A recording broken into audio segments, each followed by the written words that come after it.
Travelers, dimanapun Anda berada, sukacita ilahi menyertai kita semua. Ya, hari lewat hari yang kita jalani adalah hari-hari yang tidak mudah. Tetapi saya percaya setiap kesulitan yang tidak bisa membunuh kita, pasti akan menguatkan hidup kita. Saya mau kita semua tetap tabah, tetap kuat di dalam Tuhan. Sekalipun hari-hari yang kita lewati benar-benar membuat kita kadang-kadang nyaris kehilangan pegangan. Tetapi kita yang terlibat okultisme adalah orang yang tamak sehingga membuat anak cucunya tidak diberkati Tuhan. Ya. Yang kedua, kemarin kita juga bahas tentang dosa perzinahan. Perzinahan adalah seperti tsunami yang menghancurkan melanda keluarga-keluarga orang percaya. Ya. Kita menemukan sebuah kebenaran yang penting adalah ketika Tuhan punya rencana yang hebat, yang luar biasa dalam kehidupan Yehuda, Tuhan sudah menitipkan membuat sebuah pesan yang penting dalam kehidupan Yakob bapaknya, dan dia mengucapkan kata-kata profetik, kata-kata berkat buat Yehuda bahwa tongkat kerajaan tidak akan beranjak dari Yehuda. Tetapi apa yang terjadi sampai maut menerpa Yehuda, sampai kepada kematiannya, janji Tuhan seolah-olah tidak tergenapkan. Janji Tuhan seolah-olah tidak terjadi, artinya ternyata Yehuda mengalami satu halangan, satu rintangan dalam kehidupannya, sehingga berkat Tuhan tidak terrealisasi dalam hidupnya. Dan apa yang dia buat sehingga janji Tuhan tertunda, janji Tuhan terintangi, janji Tuhan terhalangi? Ternyata dia melakukan perzinahan dengan menantunya, Tamar. Alkitab berikan catatan dalam ulangan 23:2, seorang anak haram janganlah masuk jemaat Tuhan, bahkan keturunan yang ke-10 pun tidak boleh masuk jemaat Tuhan. Artinya Tuhan sudah memberikan sebuah warning yang keras bahwa dosa perzinahan itu memiliki indikasi sebuah indikasi yang berat bahwa generasi yang ke-10 pun berkat Tuhan tertunda. Artinya terjadi penundaan berkat Tuhan sampai 10 generasi. Dan itu terbukti sekali lewat kehidupan yang bernama Daud. Yehuda yang menerima janji untuk menjadi raja, tetapi keturunannya yang menjadi raja pertama kali adalah Daud.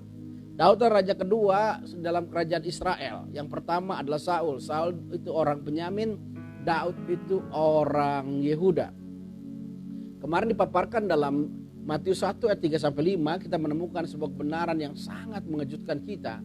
Dari Yehuda yang menerima janji Tuhan sampai nubuatannya tergenapkan dalam hidup Daud, ternyata perlu 11 generasi.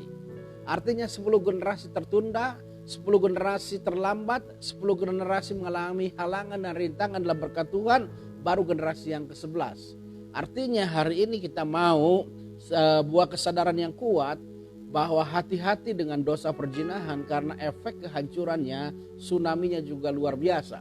Kalau minggu lalu kita bahas tentang rancangan iblis yang jahat untuk menghancurkan keluarga, bagaimana Daud berzina dengan Batseba, kehancuran hebat terjadi.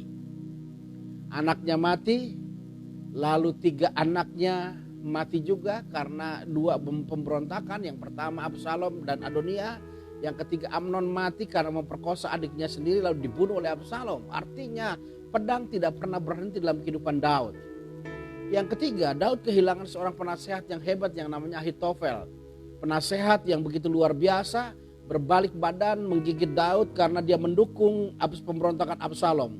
Penasehat yang sama ini juga yang menyarankan Absalom untuk meniduri gundik-gundik Daud di depan orang Israel di atas soto istananya Daud. Artinya perzinahan selalu makan korban kepada orang-orang yang dekat dengan kita. Siapa itu Ahitofel? Ternyata Ahitofel adalah kakeknya Batseba. Dan Ahitofel akhirnya minta 12.000 pasukan untuk mengejar Daud kepada Absalom, dan dia tidak disetujui oleh Husai, lalu dia mati bunuh diri. Daud kehilangan Uria, kehilangan anaknya, kehilangan Ahitofel, kehilangan tahtanya, artinya kehancuran yang hebat. Jadi hari ini jangan coba-coba kita bermain-main dengan api, melakukan perzinahan, dosa seksual ini. Yang ketiga, kemarin kita bahas juga tentang dosa kepahitan. Bahwa orang-orang Edom tidak bisa menikmati berkat Tuhan sekalipun tinggal dekat tanah Kanaan, tanah yang melimpah susu dengan madu. Kenapa? Karena orang-orang Edom adalah bangsa yang mewarisi kepahitan daripada Esau nenek moyang mereka. Nah, hari ini kita akan bahas sebentar dengan materi yang hampir sama dengan beberapa waktu yang lalu tentang dosa kawin campur. Ya, ada sebuah fenomena yang menarik. Ini hampir dipandang dalam sebuah gereja bukan dosa yang besar, bukan dosa yang berat. Padahal kita akan lihat dalam Alkitab, ternyata dosa ini juga memiliki kehancuran yang hebat. Yang pertama kita lihat di dalam Kejadian pasal yang ke-28 ayat 6 sampai ayat yang ke-8. Kita lihat dalam Kejadian pasal yang ke-28 ayat 6 sampai ayat yang ke-8 dikatakan demikian. Ketika Esau melihat bahwa Ishak telah memberkati Yakub dan melepaskannya kepada Aram untuk mengambil istri dari situ, pada waktu ia memberkatinya, Ishak telah memesankan kepada Yakub, jangan ambil istri dari antara perempuan Kanaan. Dan bahwa Yakub mendengarkan perkataan ayah dan ibunya dan pergi pada Aram. Maka Esau pun menyadari bahwa perempuan Kanaan tidak disukai oleh Ishak ayahnya. Yang menarik, ketika Yakub diberkati oleh Ishak ketika dia meninggalkan rumah menuju kepada Aram, ke rumahnya Laban, pesan yang disampaikan kepada Yakub dan Ishak sangat jelas, jangan ambil istri dari antara perempuan Kanaan. Nah, pertanyaan menarik, kenapa tidak boleh ambil perempuan Kanaan? Kenapa Yakub dipesankan jangan menikahi seorang perempuan Kanaan? Dan apakah pesan itu pesan yang sungguh berasal dari Ishak?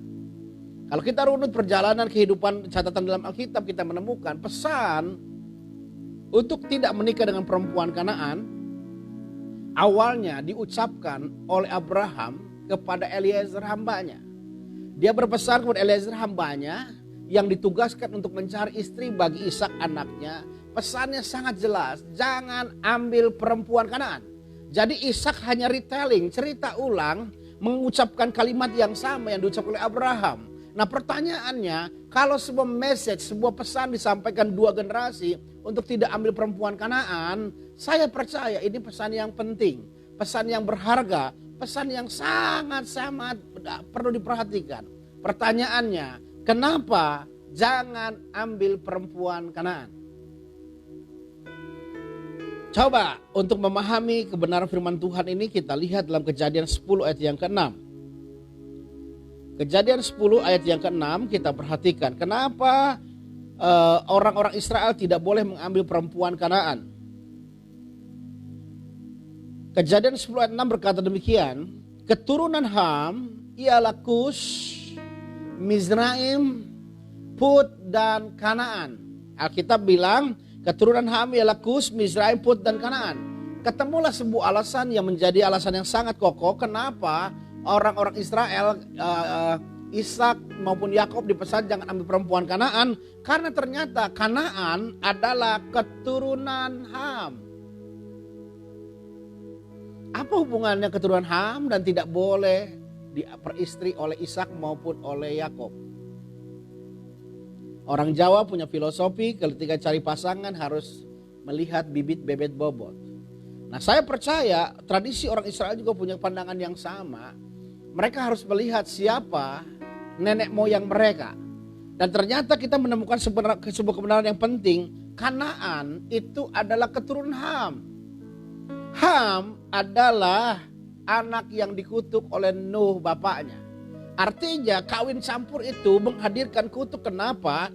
Karena ketika kita menikah dengan orang yang tidak bertuhankan Kristus, orang yang hidup dalam kutuk, maaf seperti Kanaan ini hidup dalam kutuk Ham, maka kita menikah, maka dengan sengaja tanpa sadar kita sedang menarik kutuk orang itu masuk dalam keluarga kita. Kenapa saya katakan demikian secara kontemporer? Saya bilang begini, ketika kita bertuhankan Kristus, ketika kita percaya kepada Tuhan Yesus, kita diselamatkan, maka setiap kutuk dalam hidup kita diputuskan di dalam kuasa nama Yesus. Darah Yesus yang menyucikan kita, dari Yesus yang menyempurnakan kita. Artinya ketika kita bertuhankan Kristus, maka kita sudah lepas dari kutuk-kutuk itu. Sedangkan mereka yang belum bertobat, belum percaya kepada Tuhan, belum ditebus oleh Allah, mungkin saja kutuknya masih ada. Sehingga kalau kita menikah dengan orang yang tidak bertuhankan Kristus, maka kita sedang menarik kutuk itu masuk dalam keluarga kita. Dan itulah buktinya kenapa Esau ditolak untuk menjadi ahli waris atau Esau ditolak menjadi anak sulung Tuhan. Karena Allah melihat ada sebuah potensi berbahaya yang sangat luar biasa kalau Allah memilih Esau menjadi orang pilihannya. Kenapa? Karena kalau dia kawin campur maka dia punya potensi menghadirkan kutuk secara turun-temurun. Nah, pertanyaan menariknya adalah kira-kira seberapa hebat dan dahsyatnya kutuk kawin campur ini? Coba kita lihat. Kita lihat dalam Bilangan pasal yang ke-23 ayat 23.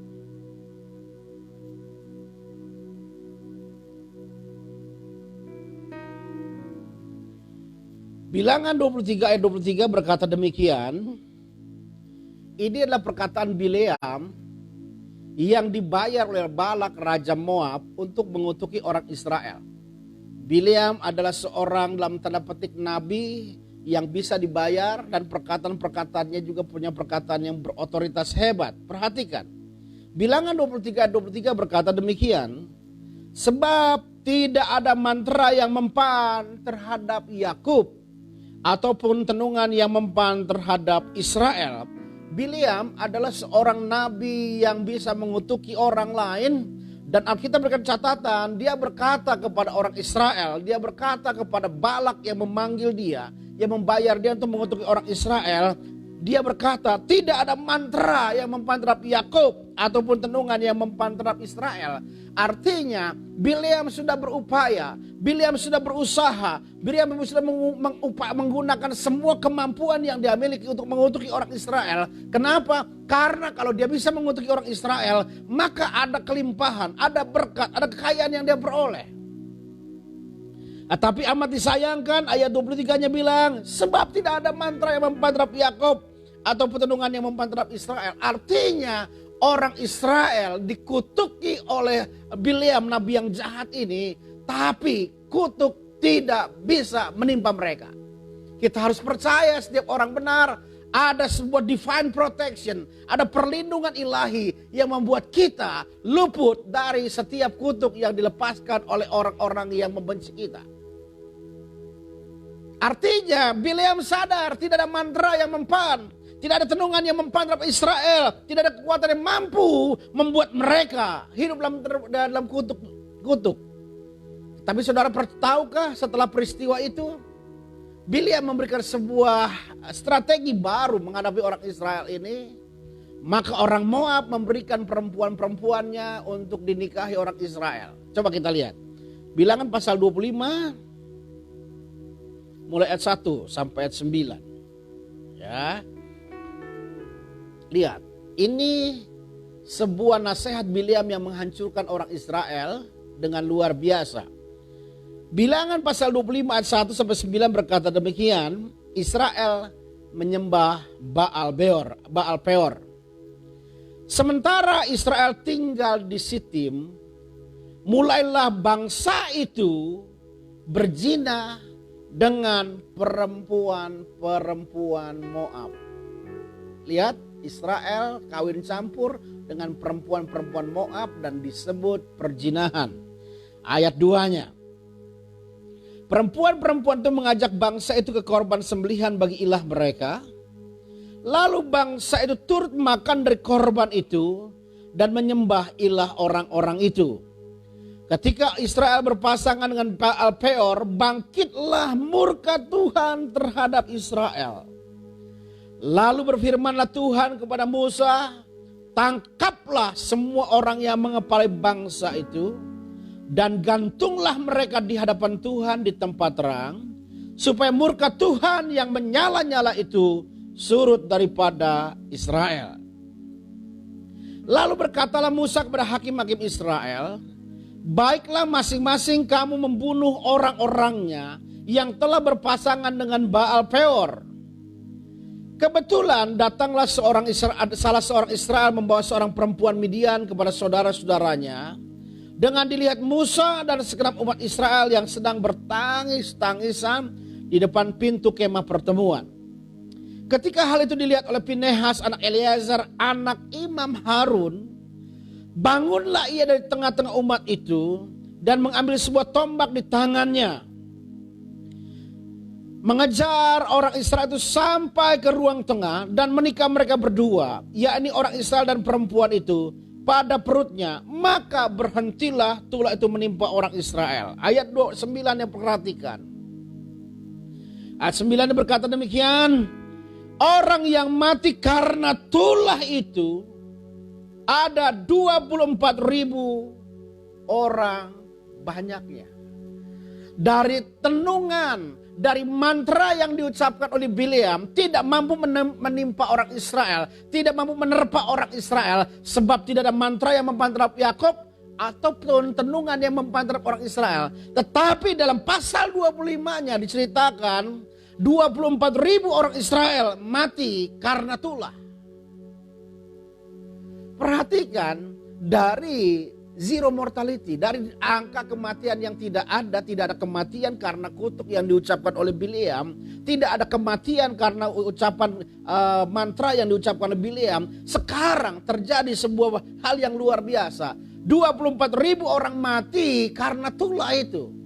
Penyebabnya apa? Ternyata penyebabnya ketika orang Israel dengan strateginya Bileam menyediakan perempuan-perempuan Moab menjadi istri mereka. Apa yang terjadi? Orang Israel mengambil Moab, perempuan Moab itu menjadi istri mereka. Dan Tuhan bilang itu perzinahan. Dan mereka mulai menyembah berhala. Maka 24.000 orang mati.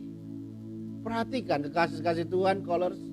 Ketika mereka hidup dalam kekudusan pernikahan, di dalam bilangan pasal 23, maka Allah ada di tengah-tengah hidup mereka. Sebab kenapa? Sebab pernikahan orang percaya selalu melibatkan Tuhan, cinta istilahnya seperti cinta segitiga. Artinya setiap pernikahan ada Tuhan di tengah-tengahnya. Ada perjanjian yang membuat Tuhan hadir dalam pernikahan itu. Dan ketika mereka keluar dari pernikahan itu, keluar tudung rohani itu, mereka menikah dengan perempuan Moab, maka mereka keluar dari tudung rohani, mereka keluar dari shelternya, mereka keluar dari perlindungan Tuhan, maka kutuk wabah tulah menimpa orang Israel 24.000. Saudara perhatikan, jangan pandang sepele. Ketika mereka hidup dalam pernikahan yang kudus, melibat pernikahan segitiga antara suami, istri, dan Allah, artinya Allah dilibatkan dalam keluarga itu. Tidak ada mantra, tidak ada tenungan yang mempantrap orang Israel.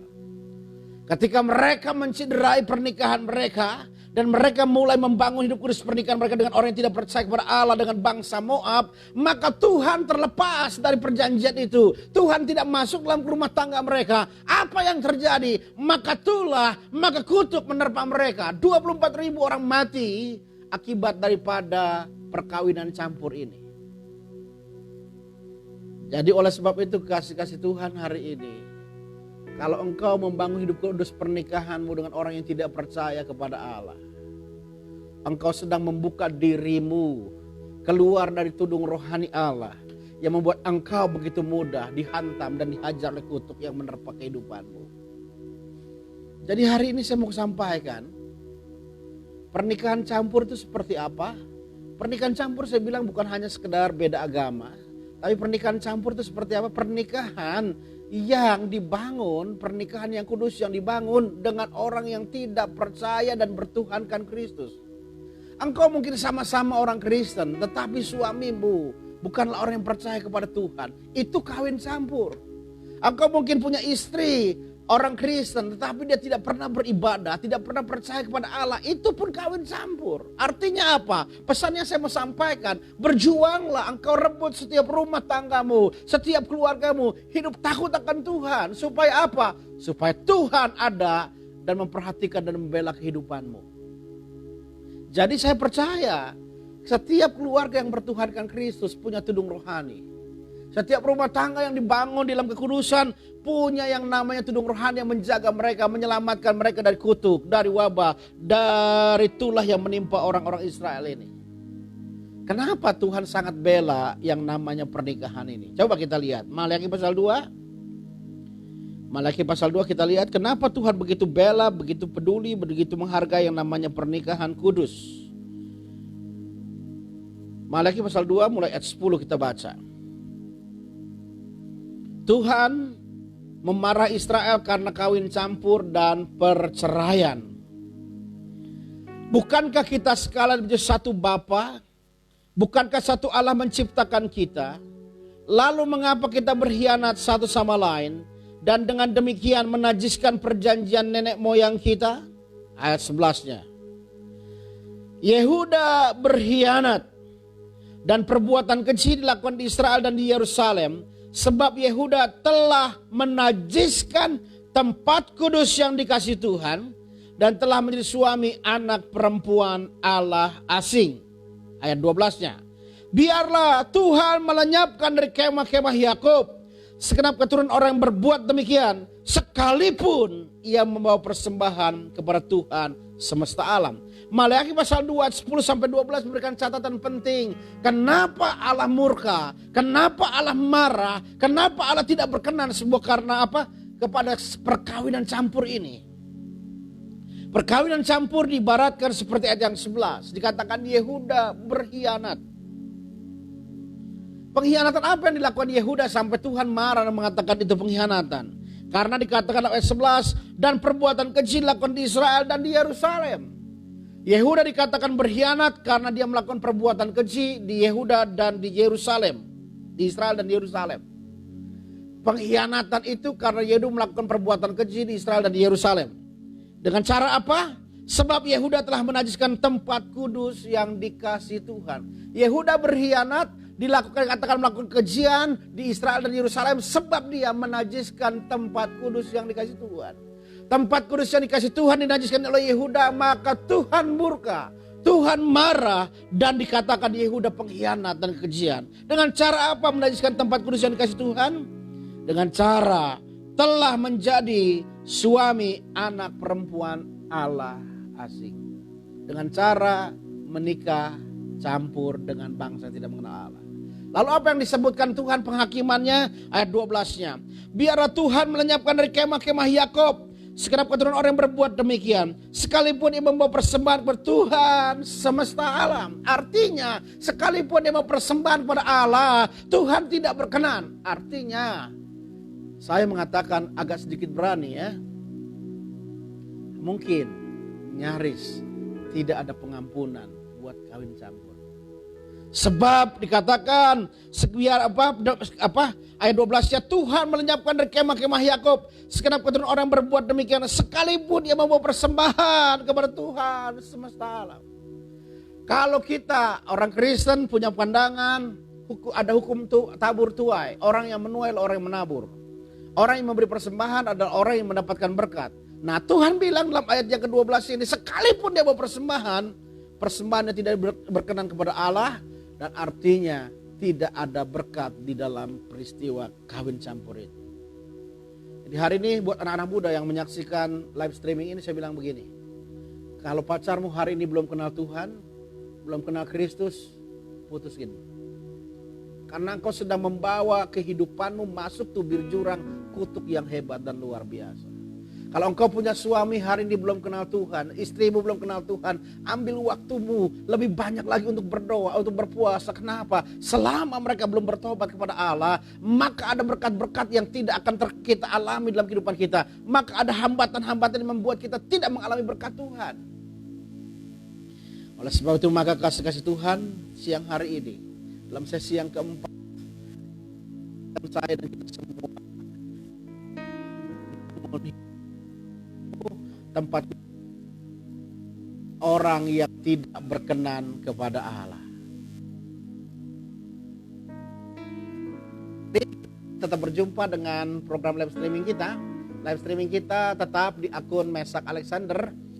Kita akan disiarkan dari Bali. Ya, nanti sesi yang kelima besok akan disampaikan oleh Pendeta Inenga Suwardana. Beliau adalah seorang hamba Tuhan, Pendeta Inenga Suwardana MTH, seorang hamba Tuhan yang lama melayani Tuhan dalam bidang pelepasan. Dan dia punya pengalaman-pengalaman rohani yang hebat tentang bagaimana tentang kutuk-kutuk ini. Dan salah satunya sesuai dengan pertanyaan daripada yang dituliskan dalam komen, besok salah satunya dibahasnya adalah ciri-ciri keluarga yang masih ada di bawah kutuk, supaya kita ngerti kita ada di bawah kutuk atau tidak. Dan besok juga akan dibahas bagaimana kita bisa melepaskan kutuk dalam kehidupan kita.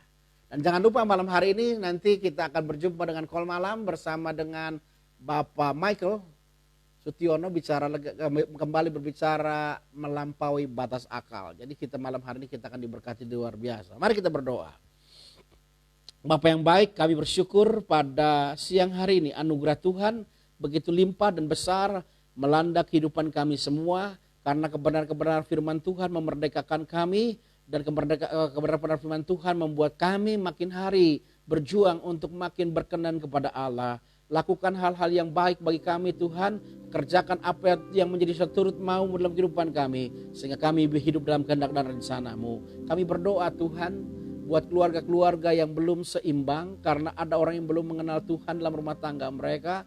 Hamba berdoa Tuhan, Engkau memberikan kesempatan, Engkau memberikan anugerah untuk menyelamatkan anggota keluarga kami yang belum kenal Tuhan. Engkau melawat hati mereka, menjamah mereka, sehingga mereka boleh mengenal Tuhan sebagai juru selamat dalam kehidupannya. Dan hamba percaya setiap rumah tangga akan diberkati, sebab setiap keluarga akan mengalami kelimpahan anugerah Tuhan. Setiap keluarga akan dipulihkan.